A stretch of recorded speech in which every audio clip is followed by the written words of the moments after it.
हमने सम नंबर 9 किया था, और पैम्पलेट सम नंबर 10, उसमें क्वेश्चन नंबर 1 एंड 2 है। सो क्वेश्चन नंबर 10 उसका फर्स्ट, मैंने लास्ट लेक्चर में आपके साथ डिस्कस किया था कि ये जो भी दिए हुए हैं वो सभी प्रॉब्लम सम्स है। अब इस प्रॉब्लम सम्स में हमें आगे वर्क करना है। इसमें पहले इक्वेशन बनाएंगे और इक्वेशन के ऊपर से फिर उसका सॉल्यूशन फाइंड करेंगे, और कुछ करना नहीं है। देखिए, लेकिन अब मैं इक्वेशन बना के दूंगा, ग्राफ आपको ड्रॉ करना है ना। देखिए, 10 students of class 10 took part in mathematics quiz. If the number of girls is 4 more than the number of boys, यानी 10 स्टूडेंट्स हैं स्टैंडर्ड है, तो number of boys and girls, तो इसके लिए एज्यूम करेंगे सबसे पहले, let the number of boys equals to x and let the number of girls equals to y. देखिए, आप दोनों में से कोई भी एज्यूम कर सकते हो, जरूरी नहीं है कि आपको बॉयज के लिए x करना है, गर्ल्स के लिए x तो बॉयज के लिए y। ऐसे अब टोटल स्टूडेंट्स है 10, यानी x plus y equals to 10, that is equation number 1। ये लॉजिक है ना। गर्ल्स और बॉयज में कितने होंगे? 10। अब आगे बढ़िए, if the number of girls is 4 more than the number of boys, देखिए ये बॉयज और ये girls, number of girls is 4 more than the boys, boys से गर्ल्स 4 ज्यादा है, यानी बॉयज में 4 ऐड करेंगे तो नंबर ऑफ गर्ल्स इतना हो जाएगा, plus y opposite side minus y, 4, equation number 2। अब आपको ग्राफ करना है, और देखिए ग्राफ में बताओ मैं आपको plus y opposite side minus y x के फॉर्म में कन्वर्ट कीजिए, फिर y की जगह पे वैल्यू रख के वो सभी वैल्यूज को क्या फाइंड करके ग्राफ ड्रॉ करना, जिस पॉइंट में वो इंटरसेक्ट करते हैं, सपोज 3 and 4 में, तो x equals to 3 and y equals to 4, so boys are 3 and girls are 4। ये तो मैं सिर्फ एग्जांपल दे रहा हूँ, उस तरह से आपको करना है। बोलिए, आया समझ में? सो इस तरह से ध्यान रखें, पता चल गया ना। चलिए नेक्स्ट देखते हैं। उसके बाद क्वेश्चन नंबर 10 में second number, 5 pencil and 7 pens, 5 pencil and 7 pens together cost of ₹150। देखिए 5 पेंसिल और 7 पेन की कॉस्ट है 50 rupees, whereas 7 pencil and 5 pen together cost of ₹46। Find the cost of pencil and that of the pen. Let the cost of one pencil equals to ₹x. Let the cost of one pen equals to ₹1। Okay, बढ़िया। उसमें 5 pencil and 7 pen, 5 pencil that is 5x, 7 pen that is 7y। अरे भाई simple है, suppose एक pencil 10 rupees की है तो 10 into 7 70 rupees हो गया ऐसे, राइट। उसी तरह से तो 5x प्लस, अरे भाई 5 पेंसिल लिए तो 5 into x 5x, 7 पेन लिए तो 7 into y 7y। अब नेक्स्ट इक्वेशन नंबर 1, एंड इन दोनों का टोटल मिला के हो रहा है 50 rupees, that is equation number 1। 7 pencil 7x, 5 pen 5y, 46 rupees. Equation number 2, find the cost of one pencil and that of one pen. One pencil और वन पेन की कॉस्ट हमें फाइंड करनी है। ओके, तो देखिए आंसर। सबसे पहले इस इक्वेशन में यानी 5x plus 7y equals to 50, x के फॉर्म में कन्वर्ट करना है, plus 7y opposite side minus 7y, 5 multiplication में ऑपोजिट साइड डिवाइडेशन,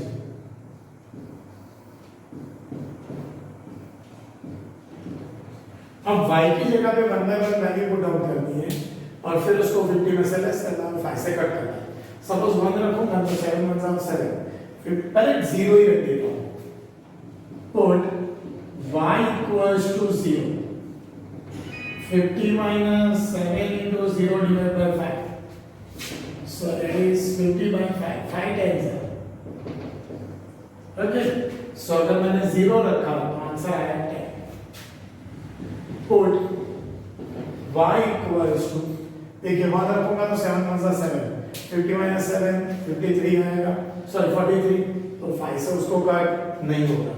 चलिए दूसरा कुछ सोचते हैं उसमें कि भाई 2 लेते हैं, 7 2 are 40, तो 50 minus 40 यानी 36, को भी देखो 3 7 3 जा कटेंगे, 7 5 जा होगा. So would y equals to 5. 50 minus 7 into 5, 35. यानी 15 by 5, 5 3 है. So अगर हमने यहाँ पे 5 दिया तो यहाँ पे कितना आंसर आ रहा है 3. वही आया समझ में. अब नेक्स्ट दूसरा कुछ सोचते हैं, तो 7 7 का 49 वो भी नहीं होगा, यानी 6 सोचते हैं, पॉइंट में आएगा पॉइंट में, लेकिन इसी तरह से लेना होगा. सो 6 लेंगे. देखिए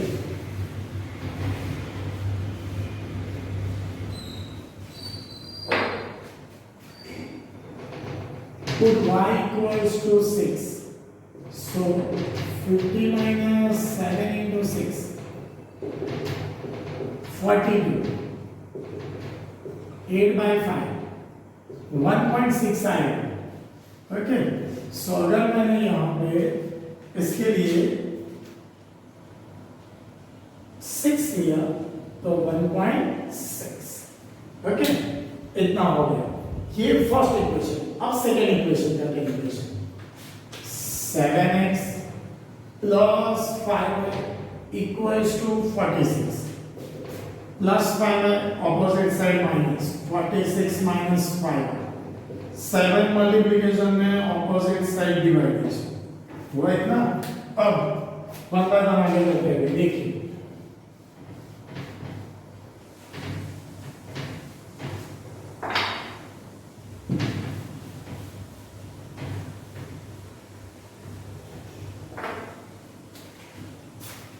पहले 0 रखेंगे तो नहीं होगा, 2 रखेंगे तो 5 2 10, 46 minus 10 यानी 36, वो भी नहीं होगा. 3 रखते हैं तो 5 3 are 15, 46 minus 15, 6 minus 5 1 3, 31 नहीं होगा. यानी 4 रखते हैं, 5 4 are 20, 26 नहीं होगा. 5 रखते हैं, 5 5 are 25, 46 minus 25, 7 3 हो जाएगा. तो पहले 5 रखते थे, फिर दूसरा रखेंगे. Put y equals to 5. So 46 minus 5 into 5 divided by 7. 46 minus 30. Sorry, 21. So 21 divided by 7. 7 3s. So हमने इसके लिए कोई बॉक्स बनाया नहीं है इसका. इसका बॉक्स बना रखिए, यही बना देता हूँ, या तो फिर यही पे बना देते हैं उसका.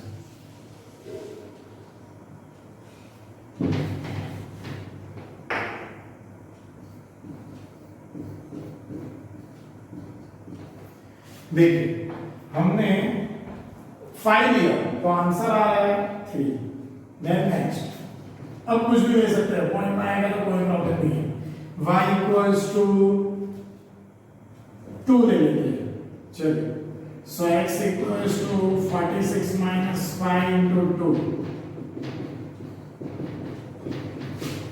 36 divided by 7. चलिए 36 को 7 से डिवाइड करते हैं. 7 6 are 42. So 7 5 are 35. Point. 7 1s are 7. 7 4 यानी 5.1. So यहाँ पे हमने 2 लिया तो आंसर आ रहा है 5. अब 3 ले लेते हैं.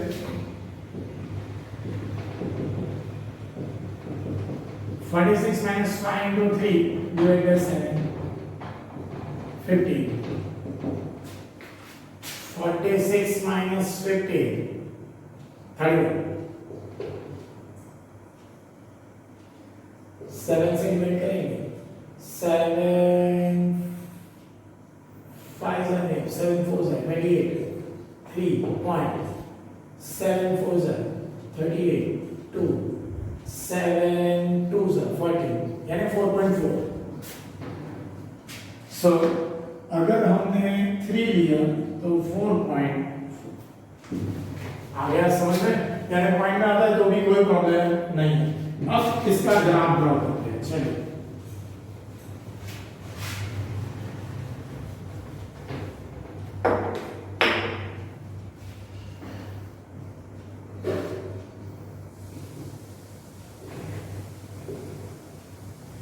Zero, 1, 2, 3, 4, 5, 6, 7, 8, 9, and 10. 1, 2, 3, 4, 5, 6, 7, 8, 9, and 10. Minus 1, minus 2, minus 3, minus 1. Minus 1, minus 2, minus 3, minus 4, minus 1. 10 and 0, x का 10 और y का 0. ये 3 and 5, x का 3 और y का 1.6 and 6, x का 6 और 1.6, यानी 1 के ऊपर 6 है. देखिए ये तीनों मेरे लिए ऐसा हो रहा है, पर आपके लिए तो तीनों एक ही लाइन में आ जाएंगे. ओके,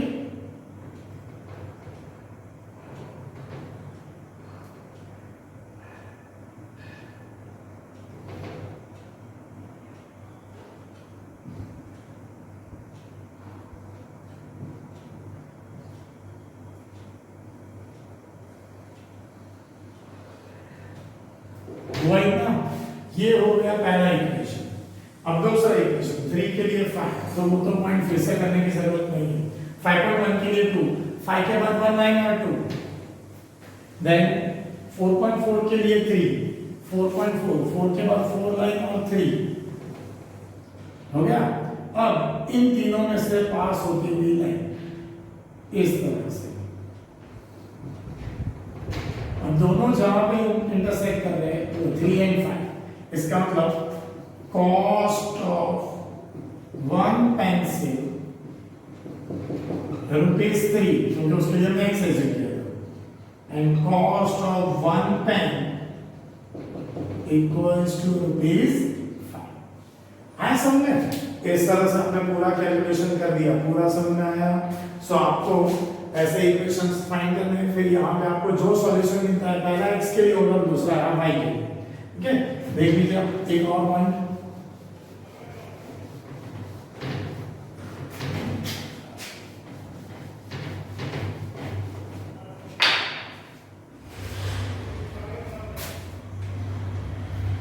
हाँ, सम number 15 students of class 10 total part in the examination of India Mathematics Olympiad.